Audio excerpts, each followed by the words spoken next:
Hello नमस्कार दोस्तों, मैं अविराज ब्राइट एजुकेशन चैनल पर एक बार फिर से आपका स्वागत करता हूं। आज मैं आपके लिए ईमेल से और सोशल नेटवर्किंग से very very most important questions लेकर के आया हूं, जो कि आपके लिए बहुत ही महत्वपूर्ण साबित होने वाले हैं। तो जो लोग भी चैनल को लाइक और सब्सक्राइब नहीं किए, प्लीज़ लाइक और सब्सक्राइब कर देंगे, साथ ही साथ बेल आइकन की घंटी को भी प्रेस कर देंगे। और मैं देख रहा हूँ कि इस मंथ बहुत ही कम बच्चे तैयारी करने के लिए आ रहे हैं। तो चलिए कोई बात नहीं, जो लोग भी आएँ अच्छे से तैयारी करें। मेरा इंटेंशन यही है कि आप लोग अच्छे से तैयारी करके ट्रिपल सी एग्ज़ाम को पास करें अच्छे ग्रेड से, ठीक है। और जो लोग टेलीग्राम चैनल को ज्वाइन नहीं कर पाए हैं वो प्लीज़ टेलीग्राम चैनल को ज्वाइन कर लेंगे। डिस्क्रिप्शन बॉक्स में आपको लिंक दे दिया जाएगा, ठीक है बच्चों। तो चलिए बिना समय गंवाए शुरू करते हैं आज का ये सेशन। आज का पहला क्वेश्चन है, डिजिटल लॉकर की शुरुआत कब हुई थी? बताना है आपको डिजिटल लॉकर की शुरुआत कब हुई थी। फरवरी 2015 में, अप्रैल 2011 में, जून 2017 में या फिर अगस्त 2019 में। तो कब हुई थी? डिजिटल लॉकर की जो शुरुआत है वो बच्चों फरवरी 2015 में हुई थी, ठीक है। जिसमें आपके जितने भी सर्टिफिकेट डॉक्यूमेंट आते हैं सरकारी तौर पे, रिजल्ट, वो सब इसी में जाते हैं, ठीक है। यहीं पे आप डाउनलोड कर सकते हैं, ठीक है। चलिए अब नेक्स्ट दूसरा क्वेश्चन है, डिजिटल लॉकर में स्टोरेज स्पेस कितना होता है? डिजिटल लॉकर में स्टोरेज स्पेस कितना होता है? 10 GB, 5 GB, 2 GB या 1 GB तक। तो आपको जो स्टोरेज की क्षमता दी जाती है एप्लीकेशन में, ये डिजिटल लॉकर एक एप्लीकेशन है, तो उसमें जो स्टोरेज की क्षमता होती है बच्चों वो 1 GB तक आप स्टोर कर सकते हैं, ठीक है। चलिए अब नेक्स्ट अगला क्वेश्चन है, निम्नलिखित में से कौन एक ईमेल सर्वर नहीं है? ईमेल सर्वर नहीं है, बताइए। लिंक्डइन, रेडिफ मेल, आउटलुक या रेडिफ मेल और आउटलुक दोनों। तो बोल रहा है ईमेल सर्वर नहीं है, तो लिंक्डइन जो है वो एक ईमेल सर्वर नहीं है, ठीक है बच्चों। चलिए अब नेक्स्ट अगला है, एक यूआरएल में कौन डोमेन नेम को संदर्भित करता है, मतलब प्रदर्शित करता है? यूआरएल दिया होगा, उसमें डोमेन नेम पता चले वो किसमें आप पता कर सकते हैं। तो सीधे सीधे कहा जाए यूआरएल में डोमेन नेम को कहां पर देखा जा सकता है? फाइल नेम में, डायरेक्टरी में, सर्वर में या नेम, नन ऑफ दीज, इनमें से किसी में नहीं। तो डोमेन नेम आप सर्वर में देख सकते हैं, ठीक है बच्चों। यूआरएल में जो डोमेन नेम है वो सर्वर में देखा जा सकता है, ठीक है बच्चों। चलिए अब नेक्स्ट अगला है, प्रथम ईमेल किस वर्ष भेजा गया था? प्रथम ईमेल किस वर्ष भेजा गया था? बताइए।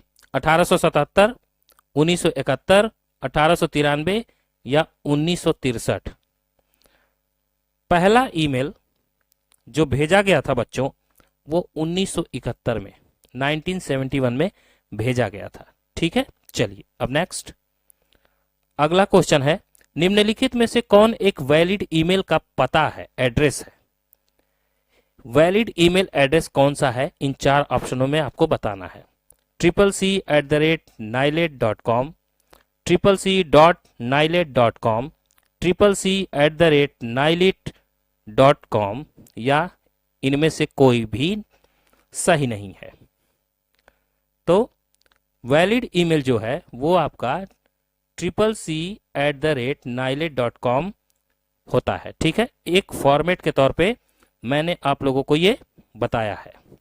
@ पहले रहेगा, उसके पहले एक डोमेन नेम, ठीक है, उसके बाद एक डोमेन नेम, फिर डॉट, उसके बाद कॉम। @ पहले रहेगा, डॉट बाद में रहेगा, ये चीज आप देख लीजिएगा। ईमेल आईडी आपने बनाई होगी, आपको पहले से ही पता होगा, ठीक है। तो पहला ऑप्शन जो है वो करेक्ट है। चलिए अब नेक्स्ट अगला है, इंटरनेट एक्सप्लोरर के ईमेल कंपोनेंट को क्या कहा जाता है? इंटरनेट एक्सप्लोरर के ईमेल कंपोनेंट को क्या कहा जाता है?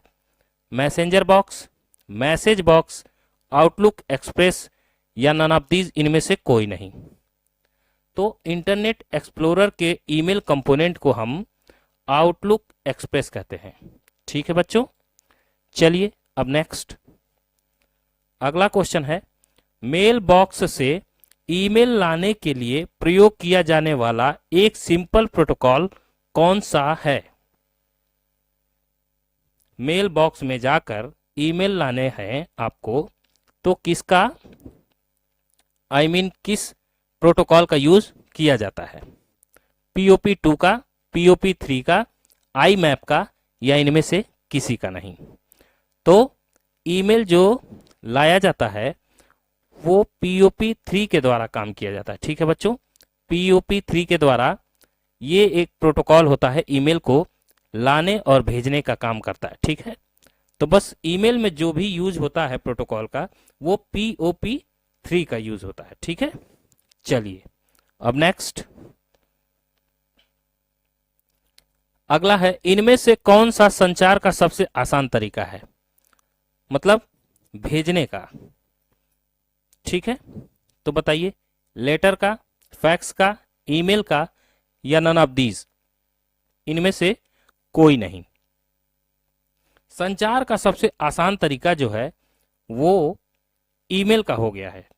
पहले लेटर का था, फिर फैक्स हुआ था, अब ईमेल जो है वो सबसे सिंपल तरीका हो गया है, सबसे आसान तरीका हो गया है। ठीक है, चलिए अब नेक्स्ट अगला है, एक ईमेल एड्रेस कितने पार्ट से मिलकर बना होता है?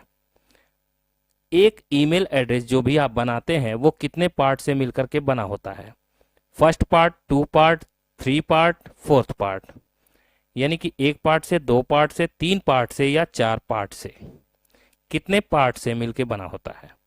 तो ईमेल एड्रेस जो है बच्चों वो 2 पार्ट से मिलकर बना होता है। ठीक है, चलिए अब नेक्स्ट, निम्नलिखित में से ईमेल संदेश को किसके द्वारा प्रोटेक्ट किया जा सकता है?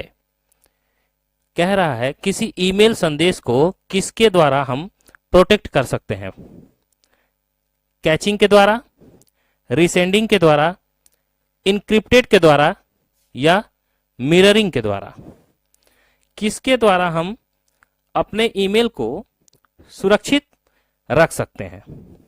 तो इनक्रिप्टेड के द्वारा। किसके द्वारा? इनक्रिप्टेड के द्वारा। ठीक है बच्चों, चलिए अब नेक्स्ट, किस टेलीकम्युनिकेशन द्वारा कंप्यूटर पर संग्रह संदेशों का आदान प्रदान किया जाता है? बताइए, किस टेलीकम्युनिकेशन द्वारा कंप्यूटर पर संग्रह संदेशों का, मतलब इकट्ठा हुए संदेशों का आदान प्रदान किया जाता है? ईमेल से, ई चैट से, ई नेट से, या नन ऑफ दीज, इनमें से कोई नहीं। तो किसके द्वारा आदान प्रदान किया जाता है? तो ईमेल के जरिए।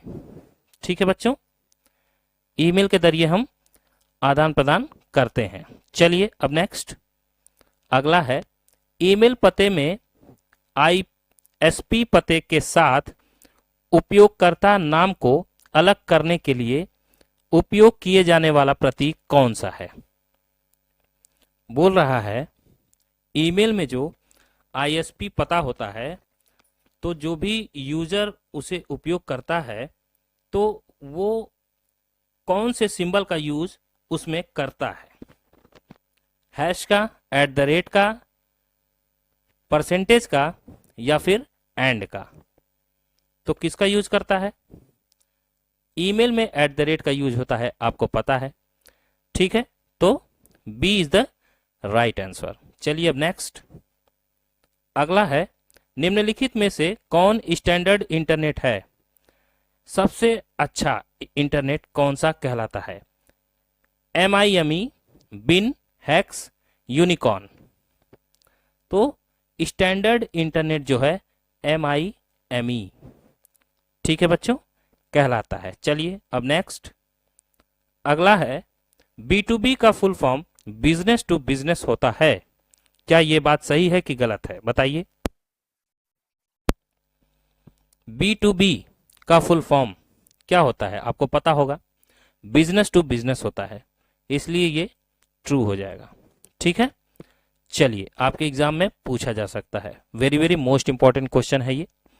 चलिए अगला, B2C का full form business to consumer नहीं होता है, बताइए ट्रू या फॉल्स। B2C का full form business to consumer नहीं होता है, तो क्या हो जाएगा, ये गलत हो जाएगा। क्यों, क्योंकि B2C का full form business to consumer होता है और ये कह रहा है नहीं होता है, इसलिए ये फॉल्स हो जाएगा। B2C का full form business to consumer होता है। चलिए अब नेक्स्ट, C2B का पूर्ण अर्थ कंज्यूमर टू बिजनेस होता है, क्या ये बात सही है कि गलत है, बताइए। C2B का full form consumer to business होता है, ट्रू या फॉल्स।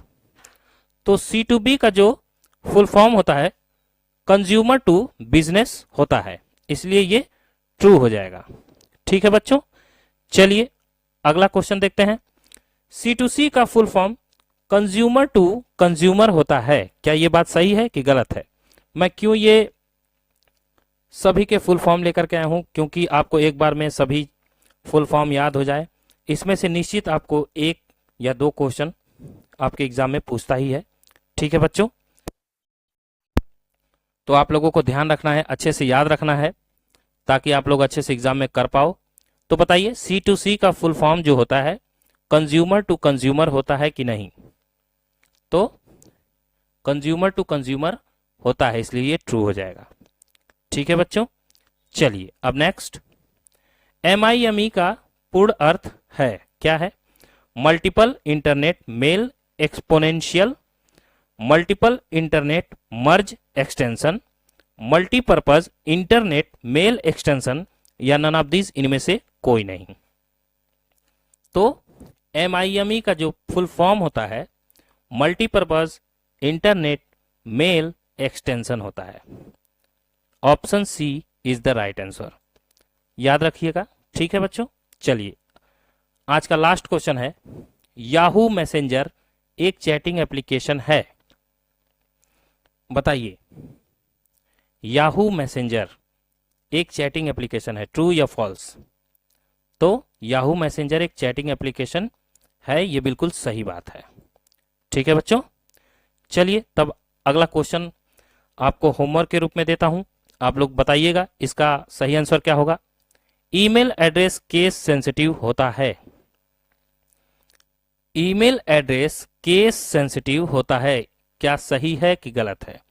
यहां केस होगा, ठीक है, छूट गया है, तो बताना है आपको ईमेल एड्रेस केस सेंसिटिव होता है कि नहीं होता है। और दूसरा है ईमेल टेक्स्ट आधारित संदेश तक सीमित है, ईमेल टेक्स्ट जो होता है वो आधारित संदेश तक सीमित होता है, क्या ये बात सही है कि गलत है। तो बस आज की वीडियो में जितने भी इंपॉर्टेंट क्वेश्चंस बन सकते थे मैं आपके लिए लेकर के आया था, और आप लोगों का बहुत बहुत धन्यवाद कि आप लोग देखते हैं, कमेंट करते हैं, बहुत ही अच्छा लगता है। तो जो लोग भी चैनल को लाइक और सब्सक्राइब नहीं किए हैं बच्चों, आप लोगों से रिक्वेस्ट है कि आप लोग सब्सक्राइब कर दीजिएगा और ज़्यादा से ज़्यादा शेयर करिएगा। तो बस आज की वीडियो में इतना ही था, अगली वीडियो में मैं फिर से आपसे मुलाकात करूंगा, तब तक के लिए मैं अविराज आपसे इजाज़त लेता हूं। जय हिंद, जय भारत।